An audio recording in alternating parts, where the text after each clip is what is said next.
Une expérience douloureuse au commencement de l'histoire, une expérience douloureuse vécue par des messagers de l'Évangile, des prédicateurs, Paul et Silas. Ils sont partis de la province romaine d'Asie, dans la Turquie actuelle, pour arriver en Macédoine, dans une ville appelée Philippe. Et là, ils vont prêcher l'évangile de Jésus-Christ, ce qui était nouveau pour ces populations-là. Et je passe ces détails. Paul et Silas ont été arrêtés, jetés en prison, non pas parce qu'ils auraient enfreint la loi du pays, mais justement parce qu'ils annonçaient l'évangile de Christ. Et au travers d'eux, une femme qui se trouvait sous l'emprise d'influences maléfiques a été délivrée, mais cela n'a pas plu à une certaine catégorie de personnes. Et donc, ces hommes, ces prédicateurs ont été jetés en prison. Lisons le passage à partir du verset 19. Il est dit ceci.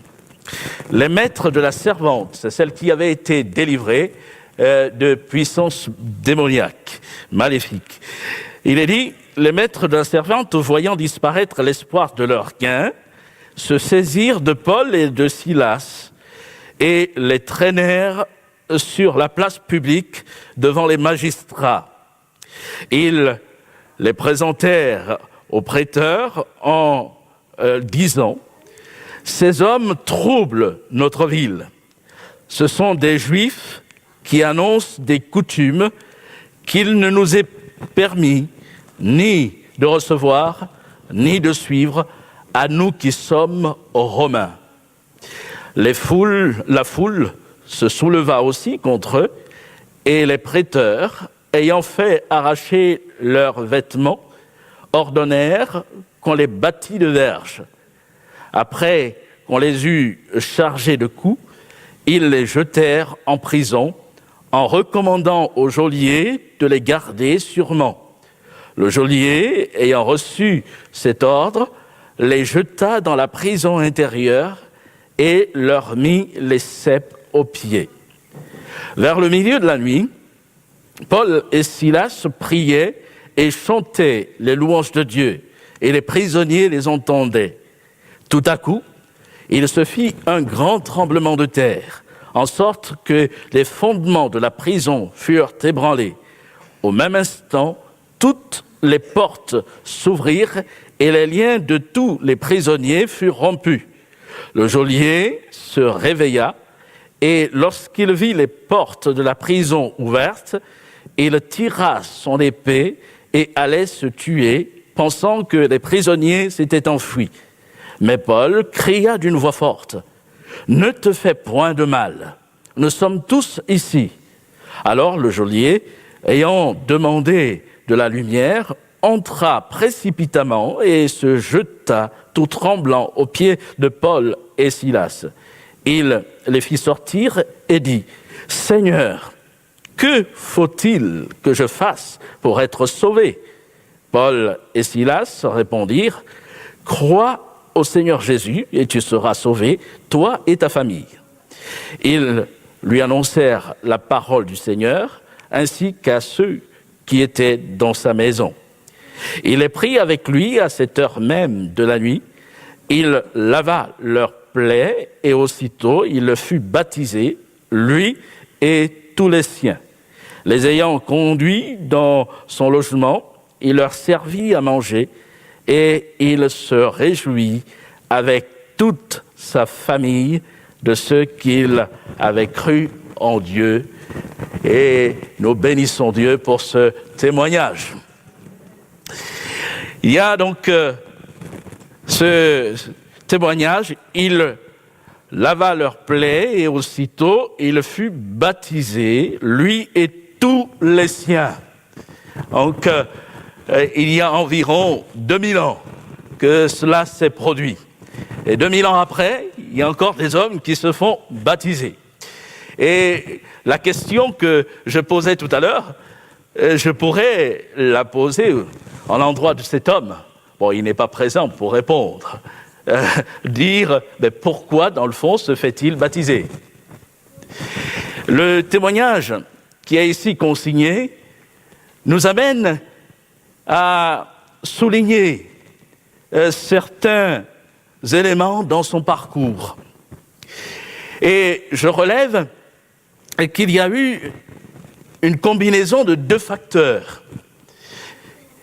déterminants pour que cet homme en arrive à prendre cette décision de se faire baptiser. Le premier facteur, c'est celui des messagers. Deux hommes, Paul et Silas, se sont levés et ont parcouru des territoires pour annoncer l'évangile de Jésus-Christ. Et dans leur mission, ils se sont retrouvés dans la ville de Philippe où vivait cet homme. C'est le premier facteur que je relève. Et le deuxième facteur, c'est l'intervention miraculeuse de Dieu sur la prison où se trouvaient Paul et Silas. Et au vu de la description, on reste là abasourdi par l'ampleur du phénomène. Il dit tout à coup, il se fit un grand tremblement de terre, en sorte que les fondements de prison furent ébranlés. Au même instant, toutes les portes s'ouvrirent, les liens de tous les prisonniers furent rompus. Un tremblement de terre qui a secoué les fondements de la prison au point d'en ouvrir les portes, mais ça ne s'est pas arrêté là. Les prisonniers qui étaient enchaînés ont vu leurs liens brisés, sauter. Et ce qui est d'autant plus étonnant, c'est que les prisonniers ne se sont pas enfuis. Ils sont restés sur place. Et quand le garde pénitentiaire a voulu se donner la mort au vu de l'état de la prison, il s'est entendu dire « Non, ne te fais point de mal, nous sommes tous ici. » Et on peut là apprécier qu'il s'est vraiment passé quelque chose d'extraordinaire et de surnaturel. C'est la manifestation de la puissance de Dieu. Et donc, la combinaison de ces deux faits, l'évangile annoncé dans des territoires qui ne l'avaient pas encore entendu, et puis déploiement de la puissance de Dieu. En fait, ces deux facteurs sont indissociables parce que l'évangile révèle la puissance du Dieu créateur, le Dieu qui est au-dessus de tout. Et l'un des orateurs de l'époque, Paul, va dire dans une autre circonstance « Je n'ai pas honte de l'évangile de Christ, car l'évangile, c'est une puissance de Dieu pour le salut de quiconque croit, du juif premièrement, puis du grec, c'est-à-dire du non-juif. » Et Paul lui-même avait été au contact de la puissance de Dieu qui a complètement bouleversé sa vie et il s'est ouvert au message de l'Évangile. C'est ainsi qu'il est devenu prédicateur de l'Évangile. Mais revenons-en à l'expérience de l'homme qui va se faire baptiser avec toute sa famille. J'observe plusieurs choses, mais je vais en retenir trois. Parce que lorsqu'il se fait baptiser, c'est une démarche personnelle, réfléchie, et personne ne l'incite à se faire baptiser. C'est parce qu'il a entendu l'évangile de puissance qu'il va prendre cet engagement, cette décision. Et là aussi, il est important de relever que cet homme a compris ce que bon nombre de ses concitoyens n'ont pas réalisé et n'ont pas compris. Et quand je dis bon nombre de ses concitoyens, je fais référence ici à ce qui est rapporté par rapport à l'accueil fait à l'Évangile. Je relève qu'il va comprendre que l'Évangile, ce ne sont pas des fables de belles histoires. Il est dit au verset 20, c'est-à-dire les opposants de Paul et Silas, ils les présentèrent au prêteur en disant « Ces hommes troublent notre ville. Ce sont des Juifs qui annoncent des coutumes. » Et je souligne le mot « coutume ». Ce sont des Juifs qui annoncent des coutumes qui ne nous est permis ni de recevoir, ni de suivre, à nous qui sommes Romains. Et si nous allons tout de suite au verset 32, nous pourrons relever qu'il est écrit ceci, « Et ils lui annoncèrent la parole du Seigneur, ainsi qu'à tous ceux qui étaient dans sa maison. » Et on voit cette opposition dans les termes entre les coutumes, ce qui est exprimé par les détracteurs de cet évangile, et l'expression « la parole du Seigneur ». Et si le garde pénitentiaire a décidé de se faire baptiser, c'est parce qu'il a perçu que le message qui était apporté par Paul et Silas n'était pas simplement des coutumes faites de coutumes humaines. Il l'a accueilli comme étant la parole du Seigneur. Il l'a accueilli comme étant la parole de Dieu.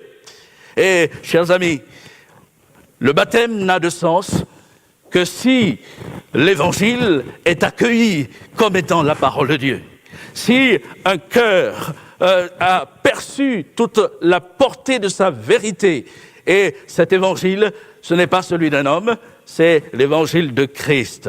Jésus-Christ, Fils de Dieu, venu sur la terre comme un homme, mais qui a agi en faisant du bien aux hommes et en manifestant les œuvres puissantes de Dieu, guérissant des malades, ressuscitant des morts, et même Jésus-Christ qui accordait le pardon à des personnes qui en éprouvaient le besoin et qui venaient à lui. C'est cet évangile que cet homme avait reçu, et l'homme avait été témoin d'une manifestation surnaturelle. La prison a été là secouée, ébranlée dans ses fondements. Des liens sont tombés des mains des prisonniers. Des portes bien sécurisées se sont ouvertes. En fait, on peut dire que ce qui semblait être pour lui une sécurité quant à son travail était là comme balayé en un clin d'œil. Cet homme n'avait fait que son travail, pourrions-nous dire, lorsqu'il a reçu des instructions de faire garder sûrement Paul et Silas, et qu'il les a mis dans la prison intérieure, endroit le plus sécurisé de la prison. Il faisait son travail. Et en revoyant la scène, je me dis, avant d'aller se coucher, puisqu'il est question d'un réveil brutal le concernant, avant d'aller se coucher, il a dû s'assurer que tout était en ordre, tout était en place. Il a dû faire le tour de la prison et se dire, c'est bien, je peux aller me coucher, tout est en ordre, les prisonniers sont à leur place et rien ne devrait perturber quoi que ce soit. Mais brutalement, les fondements ont été ébranlés, les liens se sont rompus et en fin de compte, il s'est rendu compte que les choses étaient bien fragiles. Et c'est vrai que l'homme n'a pas la maîtrise de tout. dans nos vies, nous n'avons pas la maîtrise de toutes choses. Il est bien, effectivement, d'avoir des appuis solides dans la vie. Il est bien de s'appliquer dans tout ce que l'on fait. On s'aperçoit qu'il y a des circonstances qui peuvent facilement balayer ce sur quoi on a bâti sa vie, ce sur quoi on s'est appuyé. Et c'est là qu'on réalise qu'on a besoin d'un secours puissant. Et Dieu, lui, est au-dessus de toutes choses. Et on peut se tourner vers Dieu, se confier vers Dieu. Et ce qu'il a vécu l'a amené à réaliser la fragilité de sa propre vie. Il allait se donner la mort, finissons-en maintenant. Mais encore, il a réalisé une chose, c'est que s'il quittait la terre le jour même, il n'allait pas être sauvé, il n'irait pas au ciel. D'où sa question, que faut-il que je fasse pour être sauvé? Bonne question. Et je voudrais nous ramener, chacun d'entre nous, à cette question. Si aujourd'hui, je ne le souhaite à personne, bien sûr, mais si aujourd'hui, nous étions amenés à quitter la terre, pourrons-nous avoir l'assurance du salut, être sauvés? Et pourrons-nous avoir la garantie que nous irons au ciel et que nous passerons l'éternité auprès de Dieu? C'est là ce que cet homme a exprimé. Vous noterez qu'il n'a encore entendu rien du message de l'Évangile, mais déjà au plus profond de lui, il y a cette réalité de l'éternité, il y a cette réalité du salut, il y a cette réalité de la vie après la mort. Il veut être sauvé et il l'exprime, il attend une réponse. Et cela ne fait que corroborer l'Écriture, puisque la parole de Dieu nous dit que Dieu a mis dans le cœur de tous les hommes la pensée de l'éternité. Et à un moment ou à un autre, cette question va rejaillir du fond de nous-mêmes. Qu'on ait entendu la Bible, l'Évangile, qu'on ait grandi dans un milieu religieux ou pas, à un moment donné, on est confronté à cette réalité. Et ce n'est pas donc fortuit si cet homme va soulever cette question, elle jaillit du plus profond de lui-même. Et chers amis, si un jour vous vous êtes posé cette question par rapport à l'éternité, à la vie, après la vie ici-bas, sachez que c'est une question qui jaillit du plus profond de vous-même, parce que le Dieu qui nous a tous créés, que vous le croyez ou pas, a mis cette réalité dans notre cœur. Et cet homme va éprouver le besoin d'avoir une réponse, une certitude. Et donc je relève que l'Évangile va lui être prêché et il va le recevoir, non pas comme une parole d'homme, de coutume, mais il va la recevoir comme étant la parole de Dieu. Et des amis qui vont se faire baptiser ont reçu l'Évangile comme étant la parole de Dieu. Ils ne vont pas adhérer, ils n'ont pas adhéré à une nouvelle philosophie. Ils n'ont pas laissé des coutumes de côté pour en prendre d'autres. Ils n'ont pas laissé des traditions pour se tourner vers d'autres traditions. Ils n'ont pas embrassé un nouveau courant de pensée, une nouvelle manière d'être simplement, mais ils ont reçu la parole de Dieu dans leur vie. Et, chers amis, il est important pour chacun de nous, quel que soit notre parcours, notre héritage intellectuel, culturel, de réaliser qu'au-delà de tout cela, il y a la parole de Dieu et qui nous est annoncée et nous avons aussi à la recevoir comme telle. Je relève une deuxième chose, c'est que l'Évangile n'a pas de limite géographique. Cet homme était à Philippe, et je relève dans l'opposition comme je le soulignais tout à l'heure, entre coutume et parole du Seigneur, qu'il y a opposition entre juifs et romains. Comment dire, il ne nous est pas permis de recevoir ces coutumes à nous qui sommes romains. Eux, ce sont des juifs et ils viennent ici nous annoncer ceux qui le croient, eux. Mais l'évangile va au-delà des frontières. Il va bouleverser des juifs, il va bouleverser aussi les conceptions des Romains, parce que celui qui a intimé l'ordre d'aller par toute la terre et de prêcher l'évangile veut que tous les hommes l'entendent. Et cet homme geôlier, habitant à Philippe, va intégrer cette vérité. Ce n'est pas une affaire de juifs, mais l'évangile me concerne. L'évangile n'est pas une affaire de culture et de pays, un pays donné, mais l'évangile est pour tous. Et c'est là une bonne nouvelle. Quand je balaye la salle du regard, connaissant une bonne partie d'entre nous, je relève qu'on est d'origine et d'horizons différents, mais beaucoup peuvent dire, comme les amis tout à l'heure qui vont le faire, j'ai entendu l'évangile, j'ai reçu l'évangile. Au-delà de nos cultures, j'ai ma culture. Je suis issu d'un pays d'Afrique, mais là-bas, dans ma ville natale, j'ai entendu le témoignage de Jésus-Christ, comme cet homme l'a entendu à Philippe. Quelques-uns, j'aime à le dire, l'ont entendu ici à Dijon. D'autres l'ont entendu dans d'autres pays, mais c'est le même évangile.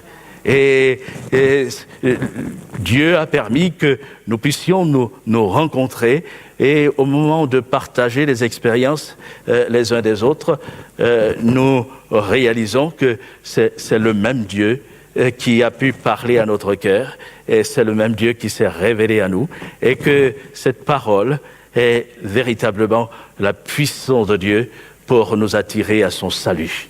Parce que cette parole a remué bien des conceptions dans notre vie. Ce geôlier a laissé de côté ses conceptions et il s'est tourné vers Jésus-Christ. Il a reçu Jésus comme son sauveur. Et c'est important que nous retenions que l'évangile nous concerne à nous qui sommes ici à Dijon aujourd'hui et que nous pouvons aussi le recevoir. Et ils l'ont reçu à Dijon, pour au moins l'une d'entre elles, mais ils l'ont entendu, ils le diront, à des endroits différents, mais c'est aujourd'hui, ils témoignent que Jésus-Christ, qui s'est révélé à eux, est devenu le sauveur de leur vie, le sauveur de leur âme. La dernière chose que je voudrais relever, c'est qu'il se fait baptiser sur la base de sa propre foi. Que faut-il que je fasse pour être sauvé? La réponse est la suivante: crois au Seigneur Jésus et tu seras sauvé. Et les prédicateurs vont même ajouter, toi et ta famille. Donc, il ne va pas se faire baptiser parce qu'il voit autour de lui des gens le faire. C'est l'un des premiers à être baptisé dans la ville. Mais il se fait baptiser parce que le témoignage de Jésus-Christ qui lui a été annoncé a comme ôté un voile de ses yeux et il a reçu effectivement cette parole comme étant la parole de Dieu. Jésus-Christ est fils de Dieu, Jésus-Christ est Dieu et Jésus-Christ est venu sauver les hommes.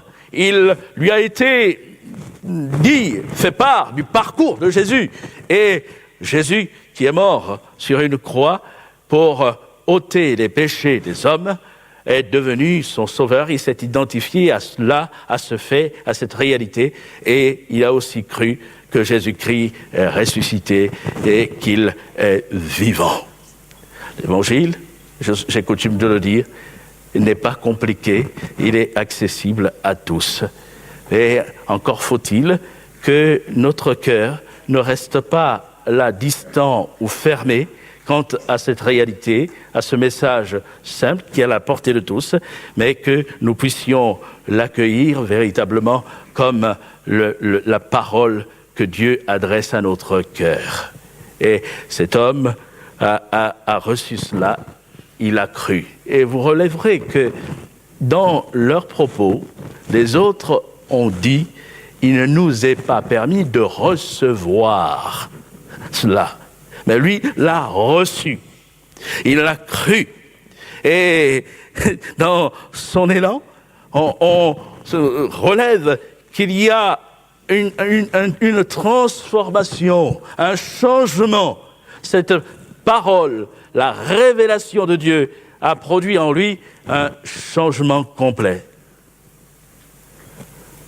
Alors, est-ce que vous avez noté la réponse de cet homme qui se fait baptiser? Quand il lui a dit « Crois au Seigneur Jésus et tu seras sauvé, toi et ta famille ». En fait, que répond-il?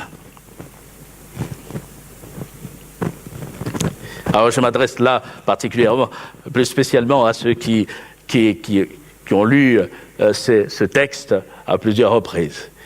Bon, on va aller très vite. Hein? Vous avez noté une réponse, Dominique? J'ai cru entendre Dominique parler. Ah, d'accord. Il n'a rien dit. Il n'a rien dit, c'est vrai. Il n'a rien dit. Mais il a répondu. Et il a répondu par des actes. Il a répondu par des actes. Et c'est ce que je relève. Et ces actes vont témoigner de sa foi en Jésus-Christ. Je relève qu'il est dit, il les prit avec lui à cette heure même de la nuit, il lava leurs plaies. Il va soigner ces prisonniers, Paul et Silas. On peut relever dans la démarche le changement. Avant, il les jetait dans la prison intérieure, il leur mettait des cèpes aux pieds, et ils ne se souciaient pas de ce qu'ils pouvaient éprouver, ressentir. Ils étaient déjà blessés, mais il ne leur apportait pas de soins. Et après avoir entendu l'Évangile et été témoin de la puissance de Dieu, il est capable de poser cet acte et de les assister, de leur prodiguer des soins. Je relève qu'il est dit, il les accueillit dans son logement et leur servit à manger. Et il va ouvrir les portes de son logement. Avant, il n'avait de place que dans la prison. Maintenant, il peut les accueillir dans sa maison, dans son logement. Et pour moi, c'est révélateur de ce qui s'est passé. Le témoignage de Christ a changé les dispositions de son cœur. La foi en Christ l'a amené à se rapprocher de l'autre, du prochain, et à lui témoigner de l'affection, de l'amour en Dieu. Il peut prendre soin, il peut accueillir. Et j'ai envie de vous poser la question, juste je termine, la question suivante. Connaissez-vous beaucoup de gardes pénitentiaires qui vont agir de la sorte envers les prisonniers dont ils ont la charge? Non. Bon, il faut dire quand même que c'était des prisonniers bien particuliers.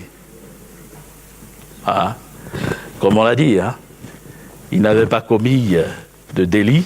Leur seul délit était d'avoir annoncé l'évangile de délivrance de Christ, l'amour de Christ. C'est pour cela qu'ils étaient en prison. Alors quand je pose la question, en plus dans le contexte où nous sommes, qui est le nôtre, où les gardes pénitentiaires font la grève. Ah, ils sont mécontents, ils dénoncent un peu les conditions dans lesquelles ils travaillent et on ne va pas leur jeter la pierre. On peut comprendre. Quand on entend les nouvelles de ce qu'ils subissent, on peut les comprendre. Les conditions ne sont pas faciles. Mais ce que je relève, c'est que au cœur même de cette situation bien difficile, parce que pour le garde, cela a été aussi trouble, alors que la plupart de ses concitoyens rejetaient, lui a osé s'ouvrir à ce message et il a osé accueillir l'évangile et recevoir le Christ comme son sauveur. Et permettez-moi d'étendre cela et dire que autour de nous, il n'est pas toujours facile de se positionner, de comprendre, parce qu'il y a bien des voix dissonantes qui se lèvent.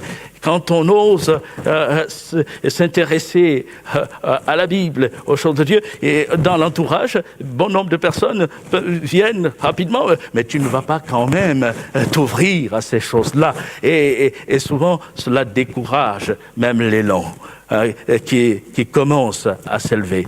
Mais il est important de prendre position, parce qu'il est question là d'une relation nouvelle qui s'établit entre le Dieu qui nous a créés et nous. Et cette relation s'est établie entre Jésus-Christ et chacun des amis à qui je vais maintenant céder toute la place pour leur témoignage.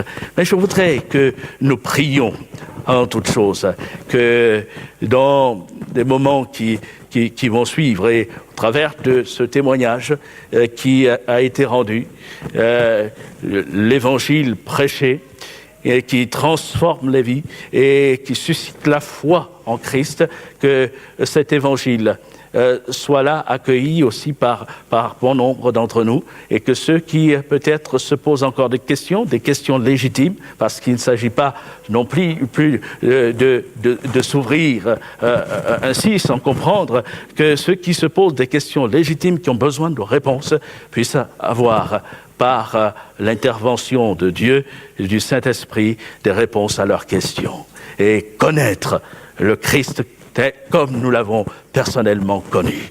Nous te bénissons, Seigneur.